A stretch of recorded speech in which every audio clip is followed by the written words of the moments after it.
What's up, baby? How are you? I am better, happy. So, how did that all happen? Because we were all back here shocked. Talk us through it.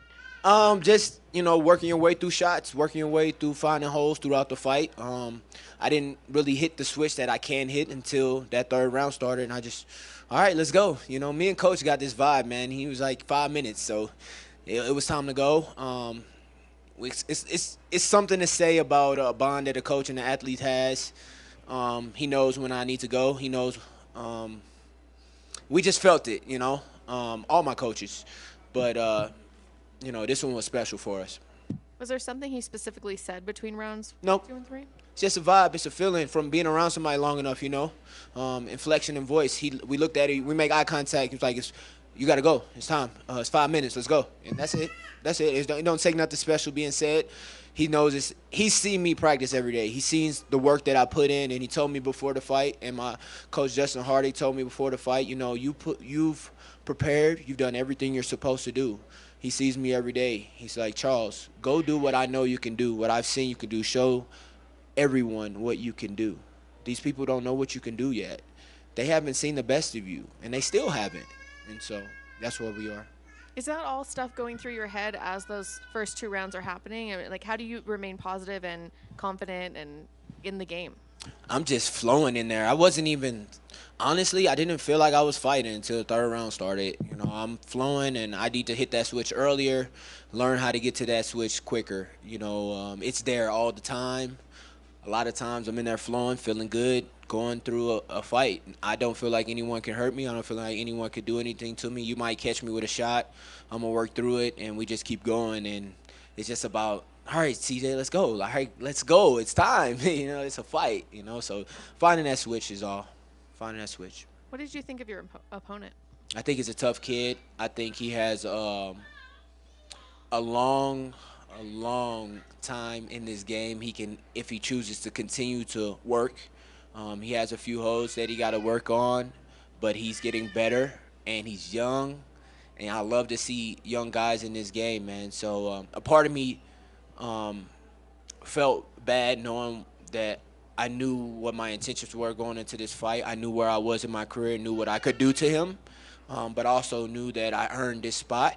And if they're going to keep propping up these younger guys in front of me, I'm just going to have to keep fighting them and showing them. And so I feel like where he is and where I am is two different levels. If I choose to make it a stand-up fight, it'll be close. If I choose to make it whatever fight, it depends on the fight I want to fight. It depends on the switch I want to hit.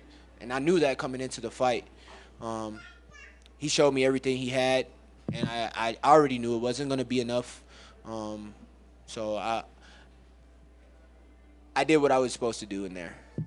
What's next? Hopefully, I should be ranked. That's 3 wins in a row. 14 and 15 haven't done nothing in this promotion for 3 fights in 3 years. You know, Sumandarzi haven't won since 2021, and Dvorak's on a 3-fight losing streak. Let's get some guys in there that's been working, been fighting everyone, like myself, like Nascimento versus I don't know, Costa. They're fighting. One of them I think will earn a spot too. So yeah, I think guys are earning their way up, and McMahon, man, you got a lot of talent in this weight class, baby. So this is the best weight class in the world, and he's doing a hell of a job trying to, keep everything in order. And so I'm excited, man. It's the sky is not the limit. It's whatever we put on ourselves. So we got a long way to go. Thank you. Thank you. Charles, What's up, Chris?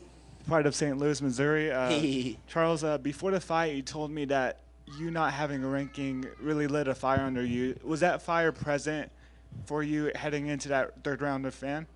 Um, I wasn't thinking about it at all. I was just thinking about going there and doing what I prepared to do and what I know I can do.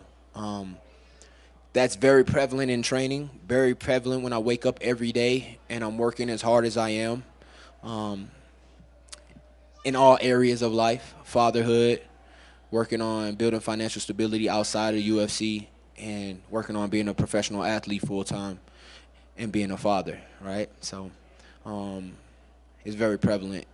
That ranking and those numbers matter financially to allow me a platform to grow everywhere else in my life. And for a few days, it felt like we didn't know if the fight with you and Van was going to happen. Can you just reflect on the decision to take this fight on short notice? Another one for you in 2024. I knew that Van had a couple fights fall out on him. I knew he had been training. I knew that he was prepared to fight anyone. And I'm always ready, and I wanted to fight. So if I wasn't going to get a ranked opponent next, which is what I was told, why not fight the kid on a 3-fight winning streak with a finish and who's being projected to be in the rankings soon? Why not fight him? And it's a fan-friendly fight. Everybody's going to love the fight. And then I can go show people that Charles Johnson is different. Van has a healthy future in this promotion, but he's not there yet. Charles is. It's time. Can you talk to me about that moment of respect between rounds? So, like, before the round 3 started, you went to him and, you guys, like, kind of shook hands. Can you talk to me more about that? I just always show my opponents respect. We always going to get to it when that bell rings, But you never know, like, guys get weird in there, sneaky shots and shit. I always keep it respectful. We got 5 minutes of work each round, and I'm gonna slap your hand. We gonna get to it, and at the end of the fight, we gonna talk. Whether I win or lose, and I always tell my opponents, it's all love, bro. And I told Van, man, you got a long way. I love you, kid. You got a long way, bro. It's just a fight, and that's what I told him. What's it like to be in the win column with your daughter here in Denver, Colorado? My baby goes everywhere with me, so she ain't gonna know nothing but winning. The funny thing is she a superstar. She's meeting the big timers before me. Dana White, she met him before me. She done met Joanna Jacek before I did. Like she be falling in line. Finding people before I do. So she a little superstar. So I gotta have baby girl over here with me. I want people to see my family and see me, see my family. It was always my dream to have my family with me in my career, in this level, and this is everything I dreamed into fruition. How are you going to celebrate tonight? With my family, man. It's my father's birthday, so my mother and father are here. My coaches are back there, and gonna eat some good food, relax, breathe a little bit, and then I'm spending 3 more days here. I'm driving back up to Keystone. It was so beautiful. I'm spending 3 more days here and just get some good weather. It was beautiful up there. So first time in Denver, I want to enjoy it. You've been really active in 2024. Do you want to take a vacation with your family after this, or do you want to get right back to work on Monday? I plan on going. I got a contact with one of the coaches down in Hawaii, so I think we're going to go to Hawaii and train and feel some good weather, but also train in Honolulu a little bit. Go down there with those boys and see what the island boys talking about. Mix it up. Awesome. Congrats, Charles. Thank you. Joe Rico, My Life Sports Radio. Hey, first of all, man, great fight. You, Mr. Electric, that was my nickname. Man, when you turn it on, the electricity just flows. And yes, you sir. had that whole crowd. I've covered the fight game 13 years. You just know. And when you caught him with that one shot and he reached and I saw him come off balance, I knew. And what I say is, the third round is a fight to the death. You got to be ready. Literally, that has to be yes, the sir. mentality, or you're going to lose in most cases. How do you handle that third round pressure? Because, I don't care what they did the first 2 rounds. Yeah. That third round, I've seen it decide That's so that many dog, fights. baby. And great. Yeah, it is the dog inside of you. I've seen that inner dog inside of you. Congrats. And talk about that third round, because you went from foggy to boom, clear. Yeah, I was never groggy. I was never out of it. I was just flowing, But it's time to hit a switch. Third round, like you said. It's time. Coach said it's time. It's 5 minutes of work.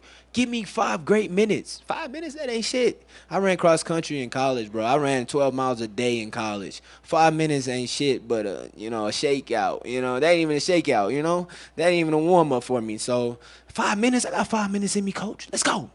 So that's the feeling. I'm the best 5-round fighter in the world. Best 5-round flyweight in the world. They haven't seen that because I'm in this 3-round format.